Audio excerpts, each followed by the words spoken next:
C'est-à-dire que plus on vieillit, plus les biographies sont difficiles à résumer.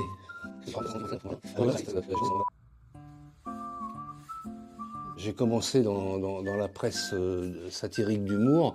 J'ai commencé dans le journal Harakiri avec le professeur Choron et Cavana et l'équipe de Charlie Hebdo. Et après, j'ai voulu travailler absolument avec Gottlieb qui m'avait ébloui quand j'étais adolescent.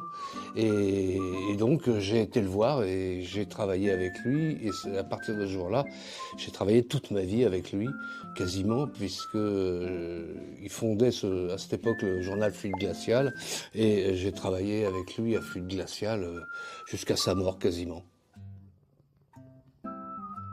À Fluide Glacial, à Harakiri, tout ça, je faisais plein de choses, des romans photos, j'écrivais des histoires, des nouvelles, et puis un truc qui me plaisait beaucoup, c'était de raconter des histoires vraies que je collectais au hasard de mes lectures, dans tous les domaines. Je suis très très intéressé, fasciné même par les sciences exactes, mais aussi par les sciences humaines. Et souvent je trouve dans ces domaines-là des histoires qui sont un petit peu à côté. Il y a l'histoire principale qu'on raconte, puis il y a un petit détail qu'on dit comme ça, les gens s'y arrêtent pas. Et moi, ce petit détail, souvent, je dis, ah, mais attends, arrête, ça c'est rigolo. Et là, je vais creuser, et souvent, je trouve des perles, je trouve des histoires formidables, parce qu'à côté de la grande.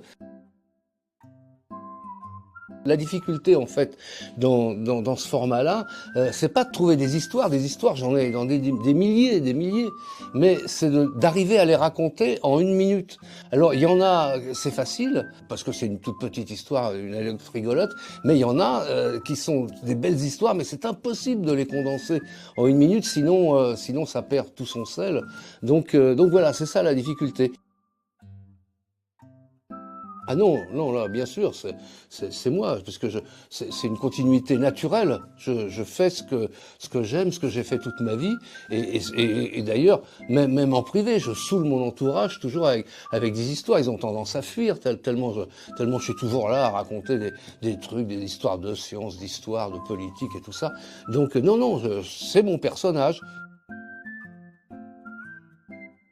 Ce qu'Albinet, c'est un petit peu comme si on était dans la tête. En tout cas, c'est la variété de mes centres d'intérêt peut s'y trouver, quoi. C'est un fait que je m'intéresse à peu près à tout. Il y a pas beaucoup de domaines auxquels je m'intéresserais. Peut-être la danse classique, encore que si, mais j'y connais pas grand-chose. Alors oui, si, le sport quand même. Je suis pas très fort en sport, j'y connais pas grand-chose. C'est dommage quand même à Toulouse. Oh là là là, pas aimer le rugby, c'est terrible. Hein, aïe aïe aïe, je souffre.